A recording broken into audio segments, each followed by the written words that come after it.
दर्शकवृन्द नमस्कार।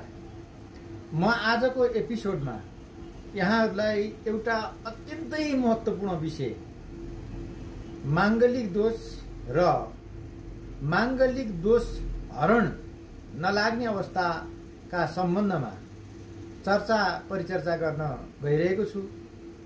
अहिले विशेष गरी विवाहबारीको महिना पनि हो। विशेष हिन्दू समाजमा यो अषाढ महिनामा विवाहहरू हुने गर्दछन्। अहिले बृहस्पति अस्त भएको कारणले गर्दा 29 गतेसम्म विवाहहरू हुँदैनन्, 25 गतेसम्म विवाह हुँदैन। अषाढको 25 गतेसम्म, ज्येष्ठको 29 देखि अषाढको 25 सम्म विवाह हुँदैनन्।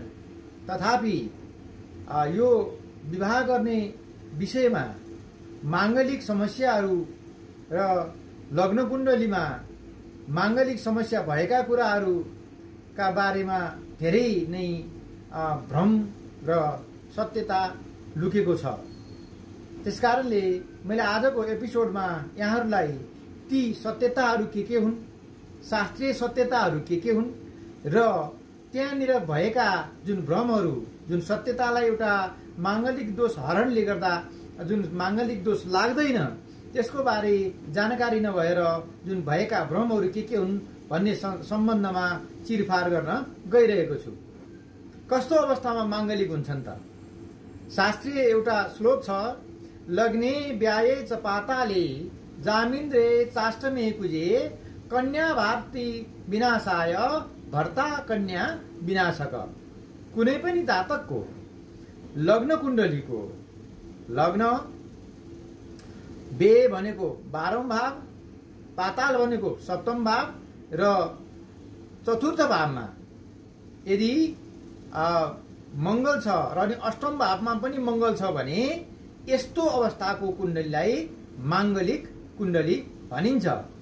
यसरी माङ्गलिक कुण्डली छ भनेदेखि त्यस्तो अवस्थामा यदि केटा माङ्गलिक छ भने केटीलाई त्यसको असर पर्ने, केटीलाई नराम्रो हुने, पारिवारिक जीवनमा समस्या हुने र केटी माङ्गलिक छ भने केटालाई नराम्रो हुने हुन्छ भनेर भनिएको छ। त्यसै कारणले गर्दा अधिकांश गुरुहरूले, ज्योतिषीहरूले माङ्गलिकसँग माङ्गलिक विवाह गर्नै पर्छ, अरूसँग विवाह गर्न हुँदैन भनेर भन्छन्। त्यो सत्य कुरा पनि हो। माङ्गलिकसँग माङ्गलिक विवाह भयो भने असाध्यै राम्रो हुन्छ, परिवार ऊर्जाशील हुन्छ, हैन, श्रीमान श्रीमती बीचको सम्बन्ध पनि राम्रो हुन्छ, जीवनमा प्रगति र उन्नति हुन्छ। तर कुनै कुण्डलीमा प्रथम भाव, लग्न, चतुर्थ, सप्तम, अष्टम र द्वादश भावमा मङ्गल छन् भन्दैमा त्यस्तो अवस्थामा माङ्गलिक दोष नलाग्ने कुरा पनि हुन्छ, मङ्गल दोष हरणको अवस्था पनि हुन्छ भनेर शास्त्रमा व्याख्या गरिएको छ। कस्तो अवस्थामा मङ्गल दोष हरण हुन्छ त? मङ्गल यो भए तापनि कुण्डलीमा मङ्गलको दोष देखिने भए तापनि मङ्गलको दोष चाहिँ कहिले लाग्दैन त भन्दाखेरि यदि जातकको कुण्डलीको केन्द्र भावमा 1, 4, 7 र 10 भावमा राहु छ भनेदेखि त्यो बेलामा मङ्गलको दोष लाग्दैन। त्यस्तै गरेर 1, 4, 7, 9 र 12औं भाव मध्ये कुनै भावमा शनि बसेको छ भने पनि मङ्गलको दोष लाग्दैन।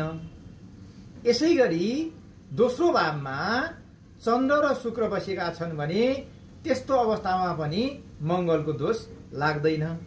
र अर्को अवस्था भनेको के भन्दा मङ्गललाई बृहस्पतिले पूर्ण दृष्टि परेको छ भनेदेखि त्यस्तो अवस्थामा पनि मङ्गलको दोष लाग्दैन।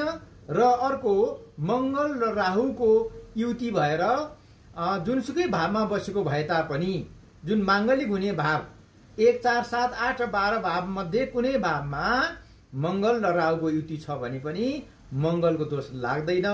यसरी विवाहबारी गर्दाखेरि पर्ने मुख्य समस्या भनेको एउटा भनेको माङ्गलिक दोष, अर्को भनेको भकुट, अर्को भनेको नाडी र अर्को भनेको गण अथवा तारा मिलानका कुरा हुन्छन्। यसरी ती विभिन्न शास्त्रीय कुराहरूका सम्बन्धमा मैले भकुट दोषको सम्बन्धमा 3वटा एपिसोडहरू राखिसकेको छु, त्यसलाई पनि राम्रोसँग हेर्नुहोला र आगामी एपिसोडमा मैले यो भन्दा पनि अझै महत्त्वपूर्ण विषयहरू लिएर यहाँहरू समक्ष उपस्थित हुनेछु। आजको एपिसोडबाट बिदा दिनुहोस्। नमस्कार।